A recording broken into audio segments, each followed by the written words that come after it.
Shalom. Kami dari kelompok 8 akan membahas materi tentang permasalahan pendidikan yang terjadi di Indonesia. Sebelumnya kami akan memperkenalkan nama saya sendiri Resni Rambo Bojoro dan teman saya. Nama saya Deli Juniati Ninotek. Baik, kita akan masuk dalam materi permasalahan pendidikan. Yang pertama kita harus ketahui apa itu pendidikan. Pendidikan secara etimologi, kata pendidikan dalam bahasa Inggris disebut education, dan bahasa Latin yang tersusun atas dua kata e dan duco.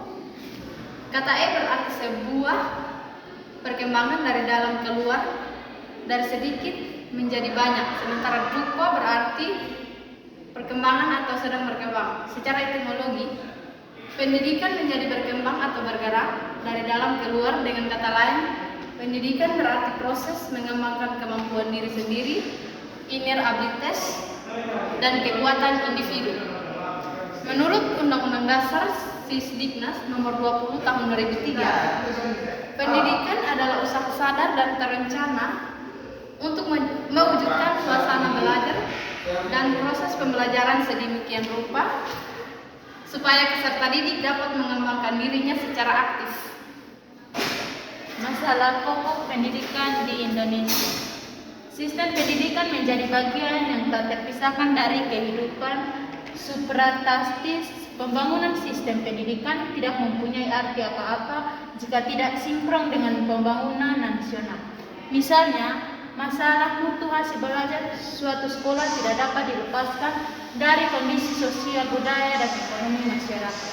Dibagi atas 5 bagian. Yang pertama, masalah pemerataan pendidikan. Permasalahan pemerataan dapat terjadi karena kurang-kurangnya terorganisasi koordinasi antara pemerintah pusat dengan pemerintah, bahkan hingga daerah terpencil.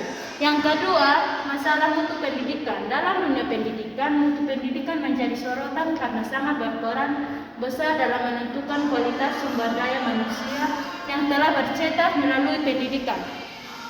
Masalah mutu pendidikan yang disoroti di usaha menanggung langit Indonesia adalah terutama antara daerah perkotaan dan daerah pedesaan. Yang ketiga, masalah efisien pendidikan. Masalah efisien pendidikan mempersoalkan bagaimana suatu sistem pendidikan menggunakan sumber daya untuk mencapai tujuan pendidikan. Jika penggunaannya hemat dan tepat sasaran dikatakan efisien tinggi. Yang keempat, masalah relevansi pendidikan. Masalah relevansi adalah masalah ditimbul karena tidak sesuainya sistem pendidikan dengan keperluan pembangunan nasional. Yang kelima, masalah kurikulum.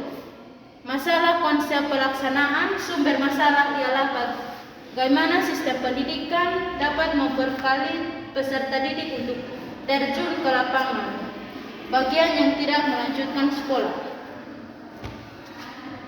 Masalah pendidikan ada 5. Yang pertama, masalah pemerataan pendidikan, masalah mutu pendidikan, masalah efisiensi pendidikan, masalah relevansi pendidikan, dan yang terakhir masalah kurikulum. Kemudian ada solusi untuk mengatasi masalah-masalah tersebut. Hal dasar yang sangat dibutuhkan dalam upaya pemerataan pendidikan di Indonesia adalah dana serta birokrasi yang jelas dan mudah. Membangun atau menciptakan sumber daya manusia di daerah dan pemberian subsidi supaya seluruh golongan masyarakat dapat menjangkau biaya pendidikan. Ada 2 cara untuk mengatasi masalah tersebut. Yang pertama, cara konversional. Cara konversional itu dengan cara membangun gedung sekolah seperti SD Impres atau ruang belajar. Kemudian menggunakan gedung sekolah untuk double shift, gantian pagi atau sore. Kemudian ada cara inovatif, sistem PAMO, pendidikan oleh masyarakat, orang tua, dan guru. Realisasi dari pelaksanaan pendidikan dilakukan secara bertahap. Upaya pemecahan masalah, penyempurnaan kurikulum, pengembangan prasarana yang menciptakan lingkungan yang tentram untuk belajar, dan yang terakhir, penyempurnaan sarana belajar seperti buku, paket, media pembelajaran. Sekian materi dari kami. Terima kasih.